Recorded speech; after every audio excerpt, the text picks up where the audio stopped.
Transport is currently the sector that has the biggest share of greenhouse gas emissions at EU level and has seen its greenhouse gas emissions increasing over the years compared to other sectors. So that's why it's important to tackle some of the issues right now and not wait too long. Otherwise, we never reach net zero emissions by 2050.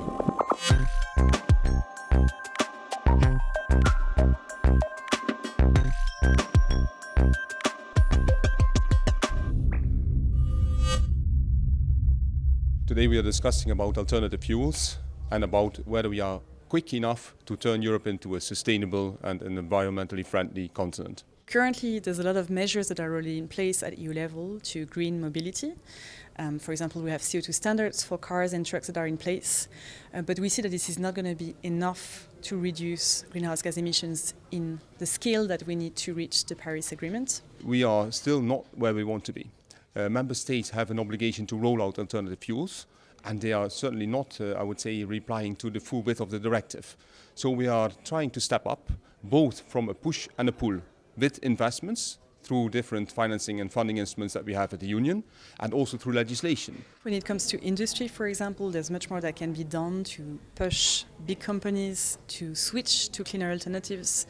That's important for the shipping sector, but also for the road sector, to ensure that we have a rapid transition towards zero emissions technologies. We are quite active to have funding and financing available to make sure that we have the alternative fuel infrastructure available, because of course business is not investing, for instance, into hydrogen or into let's say fast charging electric if there's not a certainty of a legal framework that creates a level playing field.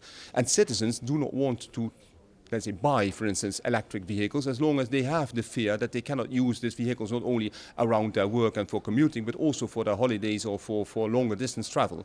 And this we need to get rid of. If we look specifically at the sectors like aviation and shipping, they've been left off the hook for too long. So we really need additional action to make sure that the emissions of these sectors also decrease in the coming years. That means, for example, taxing kerosene, but also reforming the ETS in terms of the aviation components. And for the shipping sector, that would mean, for example, including the sector in the EU ETS. ETS is just an element. It is playing a role, but not necessarily the most important role. More important it is to really decarbonise each of the modes. So for decarbonising maritime or for decarbonising aviation, so that we can still travel by plane, we need, for instance, sustainable aviation fuels, or we need to have LNG or hydrogen for deep sea ships. The crop-based biofuels are not the long-term decarbonisation option for the transport sector, and this is why they will be limited at national level. We think that waste-based biofuels could play a role in decarbonising the sector, but they will still be very limited. So we cannot foresee a transport sector powered only by biomass. And the limited amount of advanced biofuels that will be available by 2050 will likely have to be targeted to aviation, because it's the sector which will be the harder to decarbonise.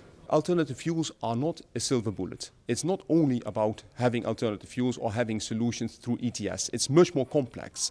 It is also about, for instance, digitalizing and about making sure that all of the different components function together.